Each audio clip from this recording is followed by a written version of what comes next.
As you're going out and talking to people, doing your campaign, knocking on doors, have you done any door knocking yet? Yeah. Mm-hmm. All right, cool. As you're going out and doing that, meeting people, what are the top 2 or 3 issues they're bringing to you? Yeah, definitely education. Mm-hmm. Education I hear most often, followed closely by the pension crisis. Really? Yeah, I've heard a lot of city finances keeps coming up quite a bit. Usually right away it's like, well, my kids, blah, blah, blah. Oh, and the city finances, as an afterthought. Yeah, that's been a pattern I've been noticing. Do you think that city finances have been coming up more recently as we're going into this idea of having a special referendum? Yeah, definitely. People are already telling me like what their plans are going to be for the referendum, whether they're going to vote for it or not on the $500 million pension line. Yeah, what have you been hearing? What do you think the balance on balance? What have you been hearing from people as far as their support for it? Generally, people don't like it. They don't want to put the city at risk. It's not a good option, but we don't have a whole bunch of other ones either. Yeah. I have to say, pension was on my list, so we'll just get into it right away. If you don't mind. Absolutely. I'm happy to it. Yeah.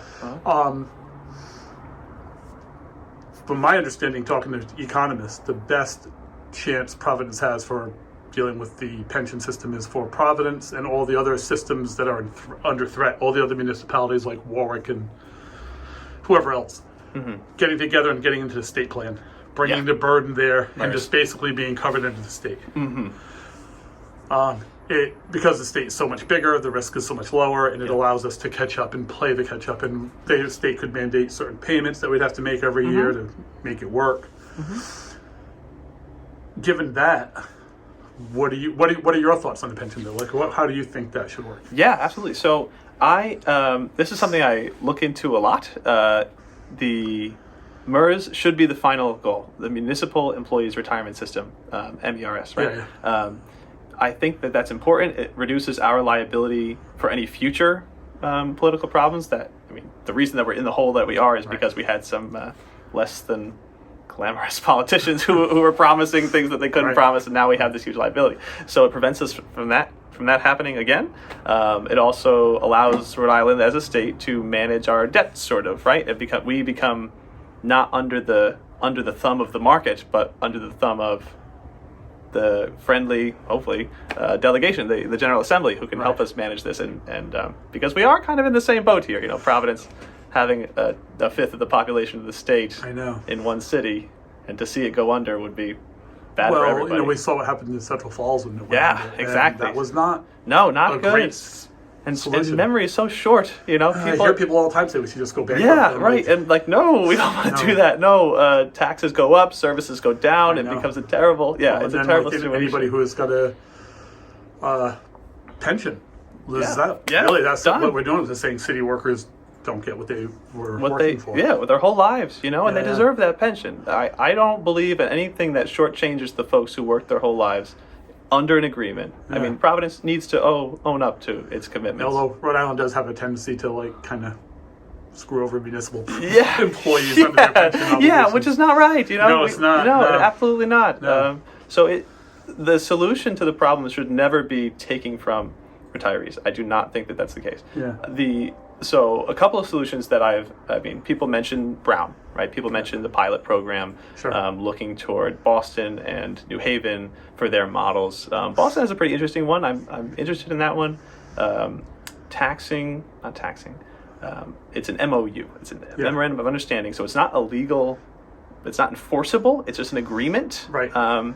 Which requires or asks the largest nonprofits in the city to contribute 20% of what they would be contributing if they were a traditional taxable entity, with 50% of that being able to be contributed in an in-kind way. So in Brown University's case, they could do tuition for Providence school kids, they could run teacher trainings, whatever they felt.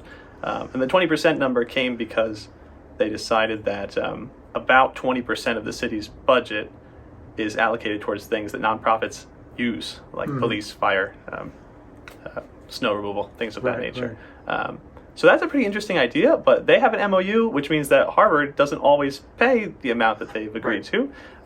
So I think that we would have to take it to the state and make this an enforceable sort of mandate. Last time we did something like that in Providence, to my memory, we ended up giving a bunch of streets over to Brown The parking, yeah. right? So we basically permanently turned over some streets forever, in perpetuity, as far as I can tell, for 5 years worth of increase in payments, and then it was over, and now they have those streets. And we have nothing to give them. Well, no, now what do we do? Give them more streets? Yeah. Give them more stuff? We're going to run out of streets eventually. Well, exactly. Yeah, I was thinking that as well. Yeah, and they're not going anywhere, you know.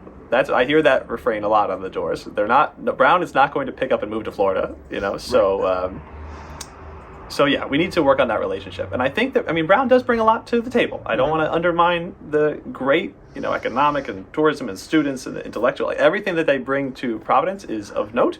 Right. But we need to work out what's going to be fair going forward. The anchor institutions in any city, consider it like hospitals generally, state institutions, state-supported institutions, service institutions, that kind of thing. They tend to be the places that we should be able to get to work with us to make it better, like universities, colleges, that kind of thing. So yeah, Yale is doing great. Right. Yale is like setting the bar high, and they're calling on other big colleges in New England to follow their lead. Right. So Brown has not done that yet, but we could hope to encourage them in that direction. Is it Brown like number 7 in that list though? So. Yeah, it's true. Yeah, something like that.